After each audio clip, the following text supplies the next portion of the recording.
Bismillahirrahmanirrahim. Assalamualaikum warahmatullahi wabarakatuh. Apa kabar soleh dan soleha? Semoga semua dalam keadaan sehat ya. Baik, jumpa lagi dengan Ustazah Atul dalam pembelajaran tematik. Baik, soleh dan soleha, hari ini kita akan belajar tematik kelas 4, tema 2, subtema 1. Sumber energi bersama Ustazah Atul. Sumber energi dalam Al-Quran. Tidakkah kamu perhatikan bagaimana Allah telah menciptakan 7 langit bertingkat-tingkat?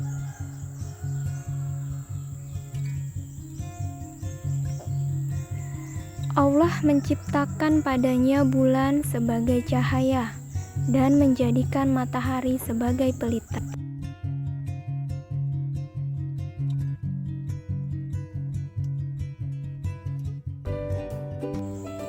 Pembelajaran tematik tema 2 subtema 1 sumber energi. Muatan IPA, kita akan bahas sumber energi, perubahan bentuk energi, energi alternatif, penggunaan energi listrik. Kemudian muatan IPS, kita akan belajar pemanfaatan sumber daya alam untuk kesejahteraan masyarakat. Kemudian muatan bahasa Indonesia, jenis-jenis reklame, aspek penilaian persentase. Kemudian muatan bahasa SBDP, unsur lagu, tanda tempo, tinggi rendah nada. Dan yang terakhir muatan PPKN, kita akan belajar kewajiban dan hak dalam penghematan sumber energi.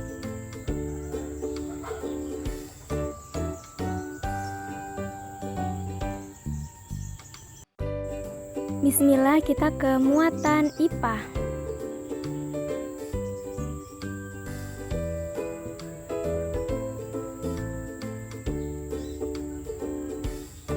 Matahari memiliki peranan yang sangat besar dalam kehidupan, karena matahari merupakan sumber energi terbesar di bumi. Energi adalah kemampuan untuk melakukan usaha. Sumber energi adalah segala sesuatu yang bisa menghasilkan energi, baik itu energi yang kecil sampai yang paling besar. Nah, sumber energi di alam dapat dibedakan menjadi 2, yaitu sumber energi yang dapat diperbarui dan sumber energi yang tidak dapat diperbarui. Sumber energi yang dapat diperbarui apa contohnya? Ya, contohnya tumbuhan, hewan, sinar matahari, angin, dan air. Kemudian, sumber energi yang tidak dapat diperbarui, minyak bumi, gas alam, emas, besi, dan batu bara. Sumber energi yang berasal dari minyak bumi dan gas merupakan sumber energi yang tidak bisa diperbarui. Ketersediaannya yang terbatas dan suatu saat akan habis. Oleh karena itu, energi alternatif diharapkan mampu menjadi energi pengganti minyak bumi dan gas yang semakin menipis ketersediaannya.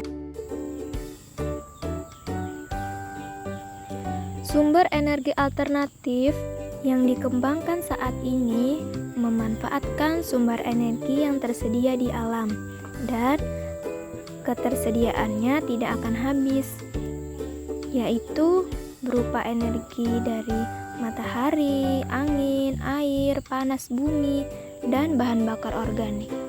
Kita bahas satu-satu ya. Matahari. Nah, karena kita tahu bahwa matahari merupakan energi utama di bumi. Matahari menghasilkan panas dan cahaya. Selain itu, energi matahari dimanfaatkan untuk pembangkit listrik tenaga surya atau kita sebut PLTS. Selain itu, dimanfaatkan untuk pengeringan makanan dan hasil pertanian. Lanjut ke sumber energi angin. Sumber energi angin ini dimanfaatkan oleh para nelayan untuk mencari ikan menggunakan perahu layar. Selain itu, sebagai pembangkit listrik tenaga bayu atau PLTB. Nah, sumber energi air. Sumber energi air ini memanfaatkan sumber energi gerak sebagai pembangkit listrik tenaga air atau PLTA. Kemudian ada panas bumi atau geotermal. Pembangkit listrik yang ramah lingkungan digunakan untuk pompa pemanas, pengering hasil pertanian, dan produksi gula aren.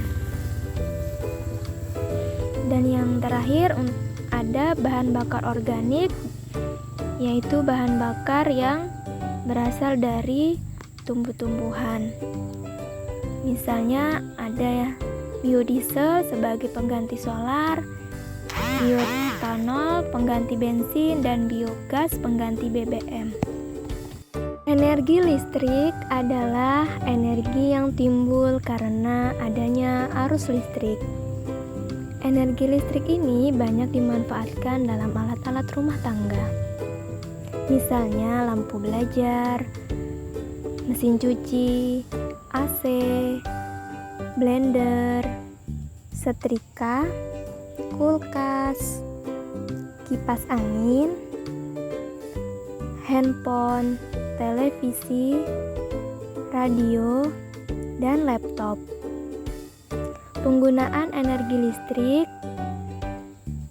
yang pertama untuk penerangan, yang kedua untuk penghasil energi panas, dan yang ketiga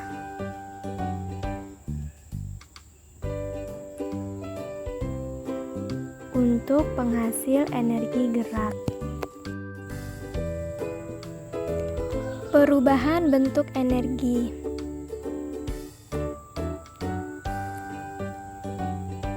Lampu belajar, perubahan energi listrik menjadi energi panas dan cahaya. Kemudian kipas angin, perubahan energi listrik menjadi energi gerak.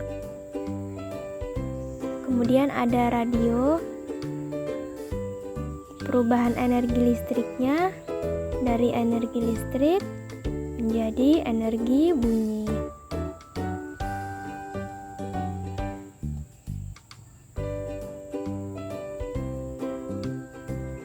Kemudian ada televisi, perubahan energinya dari energi listrik menjadi energi cahaya dan bunyi. Kemudian ada setrika, perubahan energinya dari energi listrik menjadi energi panas. Dan yang terakhir ada kulkas, perubahan energinya energi listrik menjadi energi gerak atau kinetik. Kita refresh sebentar, kita main tebak-tebakan ya. Soleh dan Soleha, silahkan ditebak.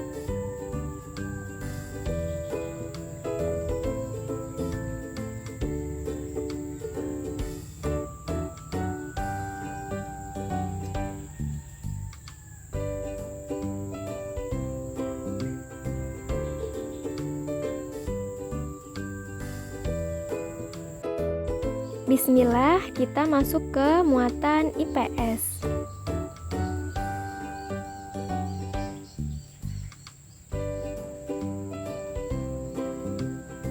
Manfaat sinar matahari bagi kehidupan. Yang pertama, panas suhu yang pas dari matahari sangat sesuai dengan keberlangsungan hidup di muka bumi.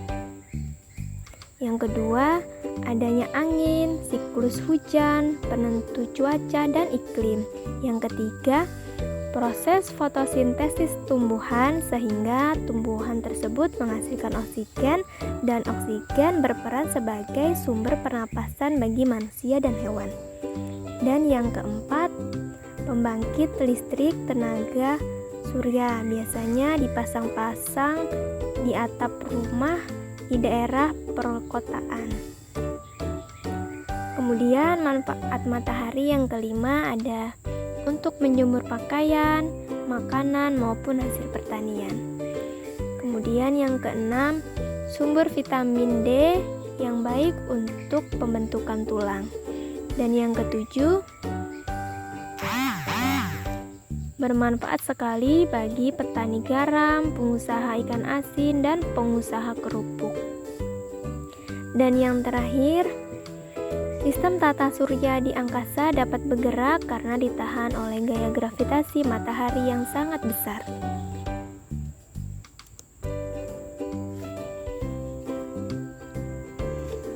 Sumber energi yang terkandung di alam makin lama akan habis jika kita tidak mengantisipasinya. Penggunaan sumber energi yang berlebihan tentu akan mempercepat habisnya kandungan sumber energi yang ada di alam. Apalagi sumber energi yang saat ini kita gunakan merupakan sumber energi yang tidak dapat diperbaharui. Untuk itulah perlunya kita menghemat energi.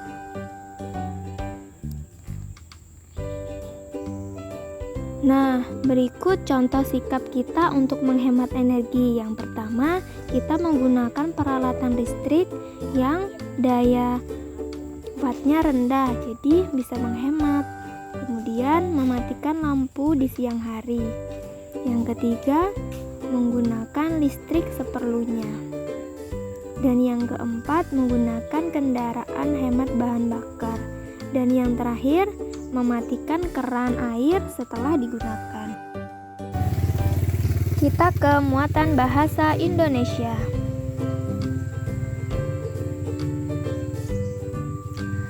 Reklame adalah suatu media atau alat untuk menyampaikan informasi. Bisa juga untuk menawarkan serta memperkenalkan suatu produk atau jasa kepada khalayak umum dengan menggunakan gambar atau kata-kata yang menarik. Macam-macam reklame di sini ada brosur, yaitu selembaran kertas berisi informasi yang rinci dan jelas. Kemudian ada buklet. Buklet ini menyerupai buku dengan jumlah halaman 2 lembar atau lebih. Kemudian ada poster. Poster ini selembaran kertas berisi gambar dan tulisan yang ditempel di tempat-tempat umum. Kemudian ada pamflet. Pamflet ini tulisan yang disertai gambar. Biasa dia bentuk lembaran atau dilipat menjadi beberapa bagian, bisa setengah maupun seperempatnya. Nah, yang terakhir ada selebaran, berbentuk gambar dan tulisan pada lembaran kertas. Contoh penilaian presentasi. Kriterianya itu ada 3. Yang pertama, bahasa yang digunakan, suara presentasi, sikap saat presentasi. Kategori baik apabila kalimat yang diucapkan jelas dan mudah dimengerti, kemudian suaranya jelas terdengar, terus sikapnya berani dan percaya diri. Kemudian ada kategori cukup apabila kalimat yang diucapkan cukup jelas. Kemudian suaranya agak kurang jelas. Kemudian sikapnya cukup berani tapi masih ragu, berarti nilainya cukup.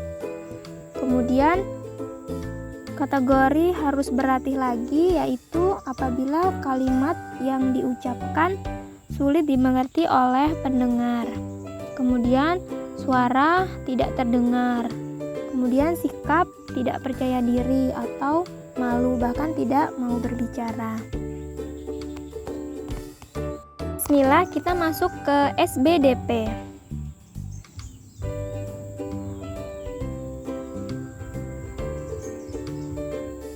Kita ke unsur-unsur dalam lagu. Yang pertama ada nada.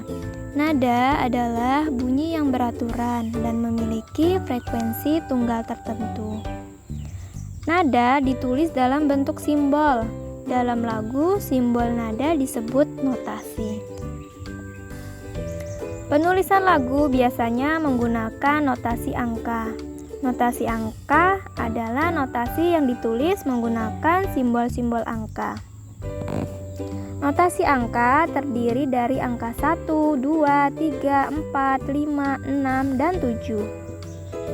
Notasi angka memiliki tanda diam yang ditulis dengan simbol 0.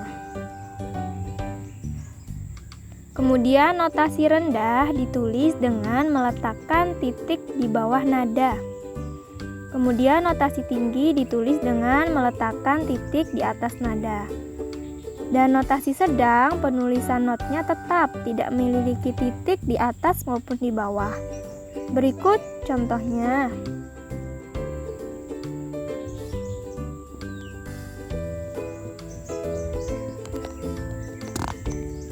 Unsur yang kedua ada birama.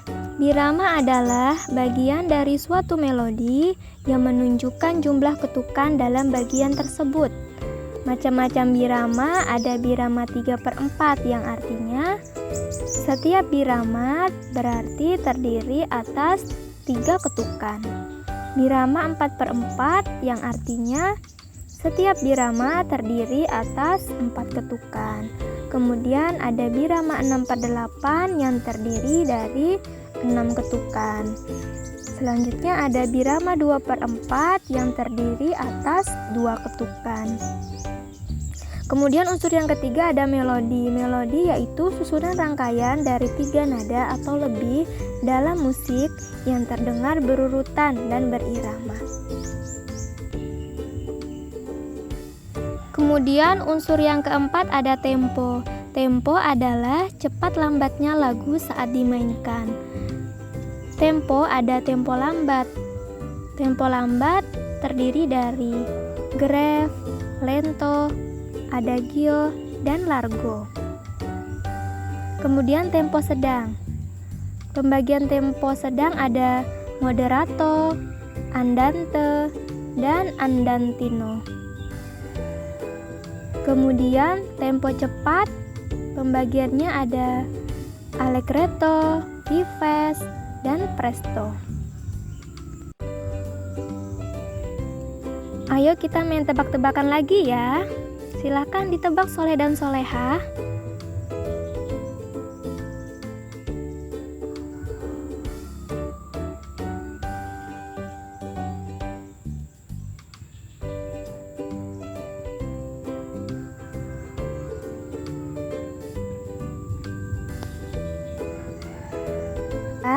Kita ke muatan PPKN.